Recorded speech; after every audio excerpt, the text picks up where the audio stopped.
ఇప్పుడు మనం రామశబ్దం చూస్తున్నాం. పుంలింగంలో మనం చూసేటువంటి శబ్దాల్లో మొట్టమొదటి శబ్దము అకారాంత పుల్లింగము రామశబ్దము. ఉదాహరణ చెప్పుకున్నాక రామశబ్దం ఉదాహరణగా తీసుకుంటామని ఇప్పుడు ఆ శబ్దాన్ని పరిశీలన చేద్దాం. ఇక్కడ ఉన్నది రామశబ్దము. మీకు చెప్పాను విభక్తులు 7 ఉంటాయి అని. ప్రథమ, ద్వితీయ, తృతీయ, చతుర్థి, పంచమి, షష్ఠి, సప్తమి. వచనములు 3 ఉంటాయి.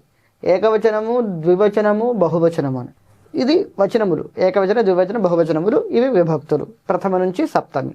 ఇక్కడ ఖాళీ వదిలేశాను కదా, ఇది సంబోధన ప్రథమ విభక్తి అంటాం. అంటే చెప్పాను కదా, అడ్రస్ చేసేటప్పుడు సంబోధించేటప్పుడు మనం వాడేటువంటి స్వరూపాలు ఇలా ఉంటాయి. ఇది రామశబ్దానికి సంబంధించింది. అసలు దీని దగ్గరికి మనం వెళ్ళే ముందు అసలు విభక్తులు అన్న విషయాన్ని మనము ఎట్లా చూడాలి, అసలు అవి మనకు ఎలా ఉపయోగపడతాయి. ఇప్పుడు విభక్తులు శబ్దాలు నేర్చుకుంటున్నాం. అసలు వీటి అర్థాలు ఏమిటంటే తెలుగులో మన మాతృభాషలో వీటిని ఏ విధంగా మనం అవగాహన చేసుకోవాలి, ఏ విధంగా వీటిని మనం అర్థం చేసుకోవాలి అనేది చూస్తే మామూలుగా నామవాచకాలు తీసుకుందాం. నామవాచకములు అంటే పేర్లు. ఏవో కొన్ని పేర్లు తీసుకుందాం. ఉదాహరణకు రాముడు అనే ఉదాహరణగా తీసుకున్నాంగా, రాముడు అనేటువంటి పేరుని తీసుకుందాం. రామ, డు చేర్చద్దు. మూల స్వరూపం ఏమిటి? రామ. కృష్ణ, నారాయణ, శంకర, శివ ఇలా ఉంటాయి కదా, మూల స్వరూపాలు అంటాం. అంటే ఎటువంటి మార్పులు లేకుండా మూల స్వరూపం ఏమిటి? రామ అనేటువంటి మూల స్వరూపం. ఈ రామ అనేటువంటి మూల స్వరూపమైనటువంటి ఈ నామవాచకము ఎన్ని విధాలుగా ఉంటుంది వాడుకలో అంటే, రాముడు, రాముణ్ణి, రామునితో, రామునికి, రాముని నుండి, రాముని యొక్క, రాముని యందు అని ఇలా 7 విధాలుగా ఉంటుంది. ఇదే మీరు శివ తీసుకోండి. శివుడు, శివుణ్ణి, శివునితో, శివునికి, శివుని నుండి, శివుని యొక్క, శివుని యందు. మీరు ఏ నామవాచకం తీసుకోండి. కృష్ణ తీసుకుంటారా, సీత తీసుకుంటారా, లక్ష్మి తీసుకుంటారా, ఏ పదార్థం తీసుకుంటారా, పదార్థం అవ్వండి, కేవలం మనుషుల పేర్లే కాదు వస్తువుల పేర్లు కూడా తీసుకోండి. ఈ 7 స్వరూపాలు ఈ వరుస ఎలా ఉంటుంది. ఇక్కడ ఒకే రాముడు ఉన్నాడు అనుకోండి, ఏకవచనం. 2 రాములు, 2 రాముల్ని, 2 రాములితో, 2 రాముల నుండి, 2 రాముల యొక్క, 2 రాములు యందు. అదే అనేక మంది రాములు ఉన్నారు అనుకుందాం. ఒక సమూహం ఉన్నారు, దాంట్లో అందరి పేర్లు రాములే అనుకుందాం. ఓ 10 మంది అబ్బాయిలు ఒక చోట కూర్చొని మాట్లాడుకుంటున్నారు. వాళ్ళందరి పేర్లు రాములే, రాముడు, అందరికీ రామ రామ రామ అనేటువంటి కామన్ నేమే ఉందనుకుందాం. ఇప్పుడు వాళ్ళందరూ ఎలాగా బహువచనాత్మకం అయ్యారుగా. ఒకళ్ళు కాదు, 2 కాదు, అనేక మంది ఉన్నారుగా, 2 కన్నా ఎక్కువ మంది ఉన్నారుగా, బహువచనాత్మకం అయ్యింది కదా. కాబట్టి ఇప్పుడు అక్కడ ఏమని చెప్పాలి మనము? అనేక మంది రాములు, రాములు, రాముల్ని, రామునితో, రాములకి, రాములి నుండి, రాములి యొక్క, రాములి యందు. అంటే ఈ కీ, నీ, తో, కి, నుండి, యొక్క, యందు అనేటువంటి స్వరూపాలు ఉన్నాయే, ఇవి కామన్గా ఉంటాయి. అక్కడ ఒకడుంటే ఒకటికి ఆపాదిస్తాం, 2 ఉంటే 2కి ఆపాదిస్తాం, అనేక మంది 2 కన్నా ఎక్కువ ఉంటే వాళ్ళందరినీ బహువచనంగా ఆపాదించుకుంటాం. సేమ్ అదే స్వరూపం ఇదంతా కూడా. ఇప్పుడు నేను సంస్కృతంలో ఒక వాక్యం చెప్పాలి, తెలుగులో ఒకటి అనుకుందాం. తెలుగులో రాముడు ఉన్నాడు, రామ అస్తి. ఈ రామ అనేటువంటి శబ్దము రాముడు అనేటువంటి స్వరూపంగా మారి ఉన్నాడు అనేటువంటి పదంతో అంతమవుతోంది. రాముడు ఉన్నాడు. ఈ రాముడు అని మనం చెప్పాలంటే ఎట్లా? అది ప్రథమ విభక్తిలో ఉంటుంది. రామ అస్తి, రామ అస్తి, రాముడు ఉన్నాడు. నేను రాముణ్ణి చూశాను. ఇప్పుడు రాముడు కాస్త రాముణ్ణి అని కర్మవాచక పదంగా అయిపోయిందిగా వాక్యంలో. ఇప్పుడు రాముణ్ణి చూశాను, రామం పశ్యామి, రామం దృష్టవాన్. సరే, మీకు ఉదాహరణ చెప్తున్నాను, ఇవేం మిమ్మల్ని కన్ఫ్యూజ్ చేయడం కోసం కాదు. అసలు ఎట్లా మనం ఇవి నేర్చుకుంటున్నామంటే అసలు ఇవి మనకు ఎలా ఉపయోగపడతాయి మీకు అవగాహన కల్పించడం కోసమే, అంతే తప్ప మిమ్మల్ని ఇప్పుడు కన్ఫ్యూజ్ చేయాలని ఉద్దేశం కాదు. అలాగా రాముణ్ణి, నేను రామునితో కలిసి వెళ్తున్నాను, నేను రామునికి పండిచ్చాను, నేను రాముని నుండి కొంత ధనము స్వీకరించాను, రాముని యొక్క తండ్రి దశరథుడు, రాముని యందు అత్యంత శక్తి ఉన్నది అని నేను అన్నాను. ఈ రాముని ఇచ్చిన వాక్యంలో రామ అనేటువంటి రామ శక్తి ఉంది అంటే బాగుందా? రామ పండిచ్చానంటే బాగుందా? రామ దశరథుడు అంటే బాగుందా? రామ ధనం స్వీకరించాను బాగుందా? రామ వెళ్ళాను బాగుందా? రామ చూశాను బాగుందా? అంటే మూల స్వరూపం రామ అలా ఉంచేస్తే సరిపోదు. దాన్ని మనం అవసరానికి తగ్గ వాక్యంలో ఎలా మరల్చుకోవాలో చూసుకోవాలి. ఆ రామ అనేటువంటి శబ్దాన్ని ఏ విధంగా మరల్చాలి అనేటువంటి జ్ఞానాన్ని మనకి ఇచ్చేదే ఈ విభక్తులు, ఈ మన సంస్కృతంలో నేర్చుకునేటువంటి శబ్దాలు కూడా. ఈ విభక్తులు అని ఈ శబ్ద స్వరూపం ఏదైతే ఉందో ఈ విభక్తులు, ఈ వచనాలు కూడా ఆ జ్ఞానాన్ని మనకు అందిస్తాయి. అకారంతంలో తెలుగులో ఒక్క శబ్దం నేర్చుకుంటే చాలు. రాముడు, రాముడిని, రామునితో, రామునికి, రాముని యందు, రామునుండి, ఇలా 7 నేర్చుకుంటే సరిపోతుంది. ఈ లాస్ట్ పదాలు అందరికీ చేర్చేయచ్చు. కానీ సంస్కృతంలో ఏ స్వరముతో అంతమవుతోందో అకారాంతములన్నీ ఒకలా ఉంటాయి. ఇకారముతో అంతమయ్యేటువంటి శబ్దాలు హరి, హరి ఇలా ఉండదు, వేరేలా ఉంటుంది. మళ్ళీ ఇవే ఉంటాయి, ఇదే 7 విభక్తులు ఉంటాయి, 3 వచనాలే ఉంటాయి. హరి వేరేలా ఉంటుంది. గురు ఉకారాంతం కాబట్టి వేరేలా ఉంటుంది. రుకారాంతం పితృ వేరేగా ఉంటుంది. ఆకారాంత స్త్రీలింగం వేరేగా ఉంటుంది. ఈకారాంత స్త్రీలింగం వేరేలా ఉంటుంది. అకారాంత నపుంసకలింగం వేరేలా ఉంటుంది. కాబట్టి ఇక్కడ మనకి వ్యత్యాసం ఉన్నది, సారూప్యత అంటే అన్నీ ఒకేలా ఉండేటువంటి అవకాశం లేదు సంస్కృతంలో. ఆ ఏ అంతముతోటి, ఏ స్వరముతో అంతమవుతోందో ఆ యొక్క శబ్దానికి ఒక విధానంలో శబ్దస్వరూపం ఉంటుంది. ఇకారముతో అంతమయ్యే శబ్దానికి ఒక స్వరూపంతో ఉంటుంది. అలా ఉంటుంది. కానీ ఇవేమీ కష్టమేమీ కాదు. ఒక్క రామశబ్దం బాగా మనం నేర్చుకుంటే మిగతా శబ్దాలన్నీ కూడాను చాలా త్వరగా రావడానికి అవకాశం ఉంటుంది. అర్థమైందా? కాబట్టి ఇప్పుడు మనం రామశబ్దాన్ని ఒకసారి నేను పలుకుతాను. ముందు మొదటి నుంచి కిందటి వరకు నేను పలుకుతాను. తర్వాత ఒక్కొక్క పదాన్ని మీరు 2 సార్లు పలకండి. ఇక్కడ నేను రామ అన్న తర్వాత నేను ఒక 4 సెకండ్ల గ్యాప్ ఇస్తాను. ఆ గ్యాప్లో మీరు 2 సార్లు పలకాలి. అలా నేను ప్రతిదానికి గ్యాప్ ఇస్తాను. ఆ సమయంలో మీరు 2 సార్లు పలకాలి. పలికిన తర్వాత ఇదంతా రాసుకోండి ఒక దగ్గర. ఇదంతా కూడా ఒక పేపర్, మీ పుస్తకంలో శబ్దాలు అని హెడ్డింగ్ పెట్టుకుని, శబ్దాల్లో మొట్టమొదటి పాఠం కాబట్టి, ఇది ముఖ్యమైన పాఠం కాబట్టి, ఈ నీట్గా చాలా శుద్ధంగా ప్రథమ, ద్వితీయ, తృతీయ, చతుర్థి, పంచమి, షష్ఠి, సప్తమి అన్నీ ఇక్కడి నుంచి ఇక్కడికి రాసుకోండి. అర్థమైందా? ఇప్పుడు నేను శబ్దం ఒకసారి ఎలా ప్రొనౌన్స్ చేయాలి, ఎలా ఉచ్చారణ చేయాలో నేను చెబుతాను. అకారాంతః ఏమిటిది? అకారాంతః, అకారాంతః. ఏ లింగం ఇది? పుంలింగం. పుంలింగః. ఏం శబ్దం నేర్చుకుంటున్నాం? రామ శబ్దం. అంటే దీని మూల స్వరూపం రాయాలి. రామ శబ్దః. రామశబ్దాన్ని అది ఏ లింగం అండి? పుంలింగము. అది ఏ అంత శబ్దము? అకారాంత శబ్దం. ఇలాగ దీన్ని ఇలా చదువుకో. అకారాంతః పుంలింగః రామశబ్దః.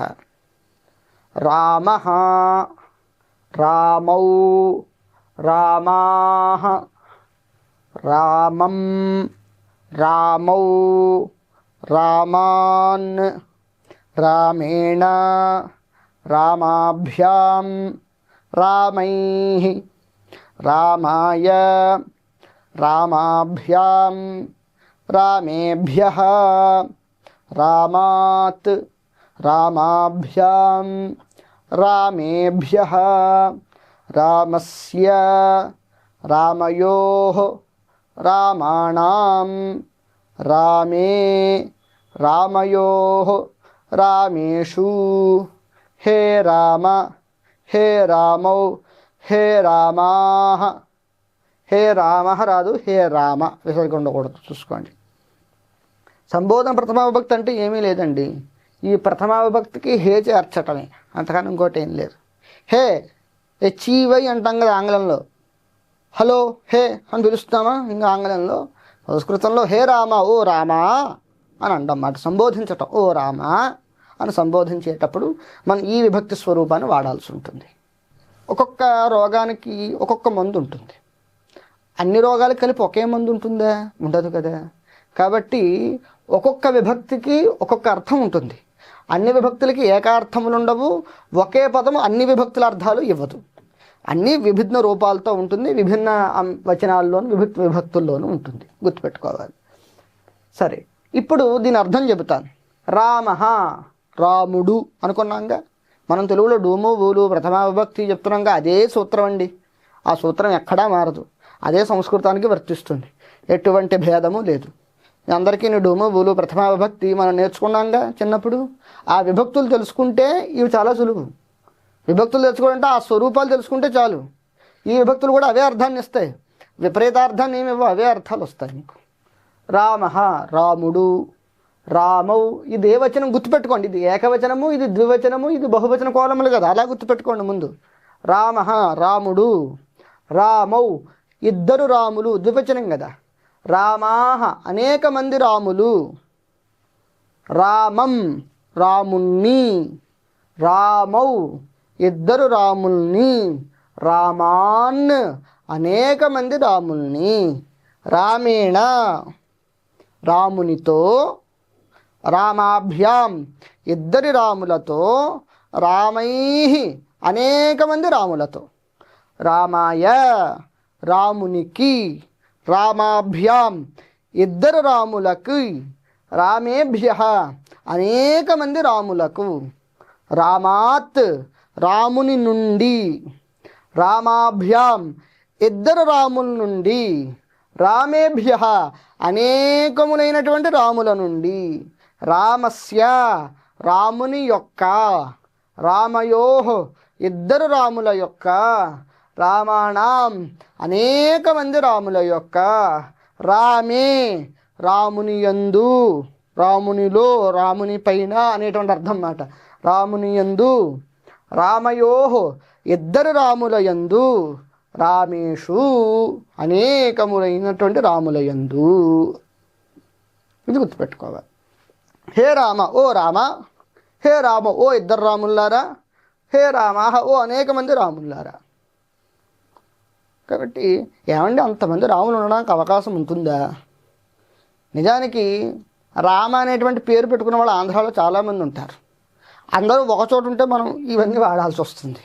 అందరూ ఒకచోట ఉండడానికి అవకాశం ఉండదు. సాధ్యమైనంత వరకు ఒకే నామవాచకం కలిగినటువంటి వ్యక్తులు బహువచనాత్మకంలో, అంటే బహువచనంగా అనేక మందిగా ఒక చోట ఉండడానికి అవకాశం చాలా తక్కువ. కాబట్టి మనం వాడకపోయినప్పటికీ కూడా భవిష్యత్తులో మీకు వస్తు పరిచయం చేస్తాను. పుల్లింగ వస్తువులు, స్త్రీలింగ వస్తువులు, నపుంసకలింగ వస్తువులు పరిచయం చేస్తాను.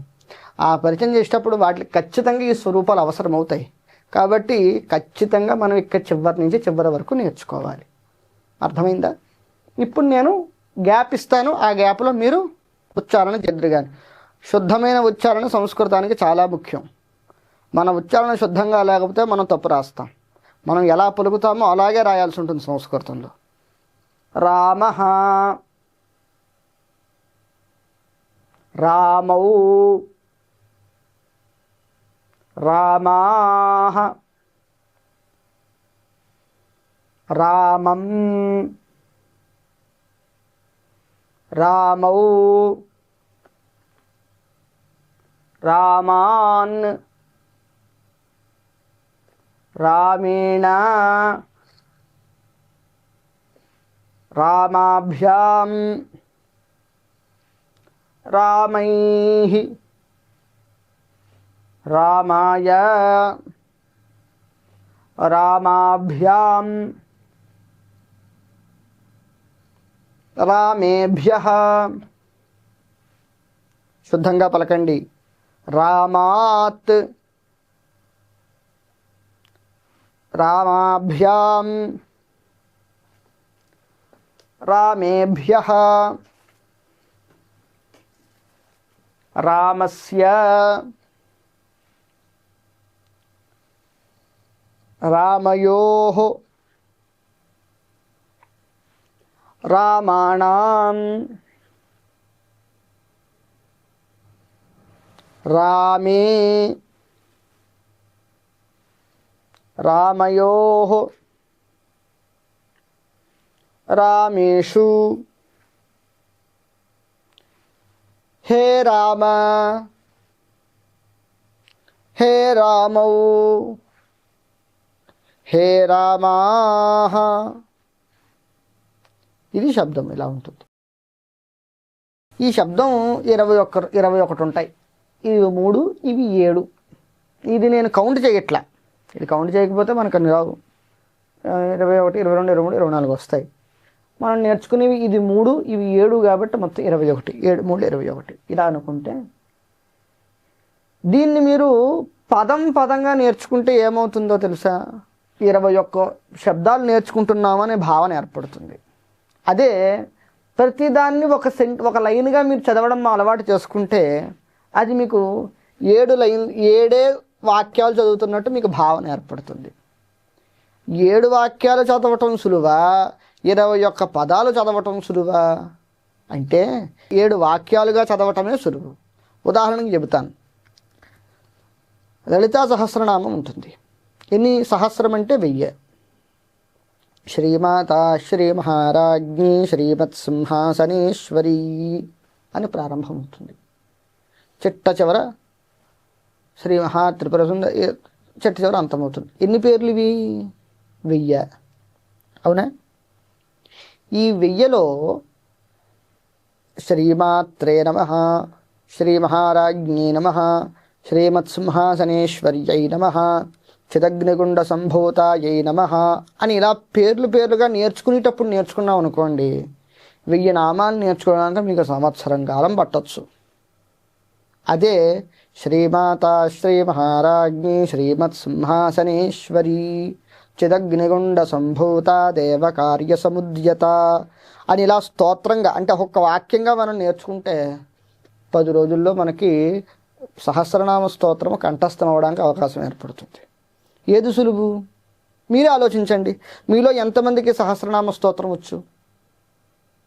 మీరందరూ కూడాను కళ్ళు మూసుకుని ఆ సహస్రనామ స్తోత్రాన్ని నామాలుగా మీరు చెప్పగలుగుతారా తడబడకుండా? బాగా అభ్యాసం, విపరీతమైనటువంటి అభ్యాసం ఉన్నవాళ్ళు చెప్పవచ్చును కాక, తక్కిన వారు చెప్పలేము. నేనే చెప్పలేను. స్తోత్రంగా చెప్పమంటే చెప్పచ్చు. కాబట్టి నామం చెప్పేటప్పుడు పుస్తకం యొక్క అవసరం ఉంటుంది కదా. అదే నామము కాకుండా స్తోత్ర రూపంలో చెప్పాలంటే, శ్లోక రూపంలో చెప్పాలి అంటే పుస్తకం అవసరం లేకుండా మనం టకటకటగా చెప్పేయచ్చు. అదేవిధంగా ఇక్కడ శబ్దాన్ని కూడా మనం ఇట్లాగా రామః రామౌ రామాః ఇలా కాకుండా ముందు ఈ పదాలన్నీ అభ్యాసం అయిన తర్వాత, అంటే ముందు ఇలాగే నేర్చుకోవాలి. రామః అంటే శుద్ధంగా పలకడం నేర్చుకోవాలి.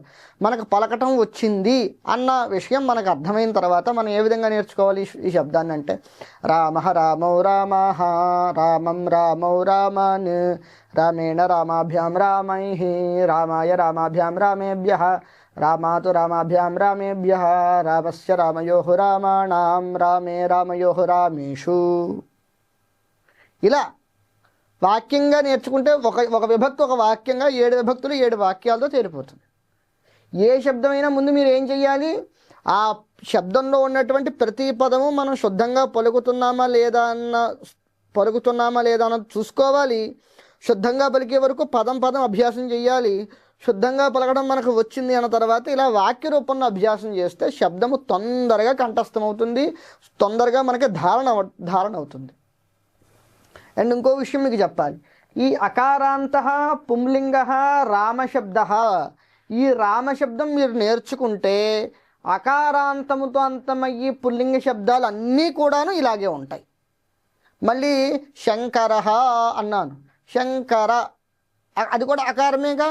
నారాయణ అకారమేగా. ఆదిత్య అకారమేగా. వెంకటేశ్వర అకారమేగా. కృష్ణ అకారమేగా. అన్ని అకారాంత శబ్దాలే చాలా మటుకు ఉన్నాయి. పుల్లింగాల్లో ఉన్నాయి అకారాంత శబ్దాలు ఉన్నాయి. అకారాంత శబ్దం ఒక్కదానికి ఒక్క విధానం ఉండదు. అకారాంతములన్నీ కూడాను ఇలాగే ఉంటాయి. ఉదాహరణకు నారాయణ తీసుకుందాం. నారాయణ, నారాయణౌ, నారాయణాః, నారాయణం, నారాయణౌ, నారాయణాన్, నారాయణేన, నారాయణాభ్యాం, నారాయణైః, నారాయణాయ, నారాయణాభ్యాం, నారాయణేభ్యః, నారాయణాత్, నారాయణాభ్యాం, నారాయణేభ్యః, నారాయణస్య, నారాయణయోః, నారాయణానాం, నారాయణే, నారాయణయోః, నారాయణేషు. ఈ విధంగా ఉంటుంది. కాబట్టి అకారాంత శబ్దాలన్నీ కూడాను పుల్లింగంలో రామశబ్దములాగే ఉంటాయి.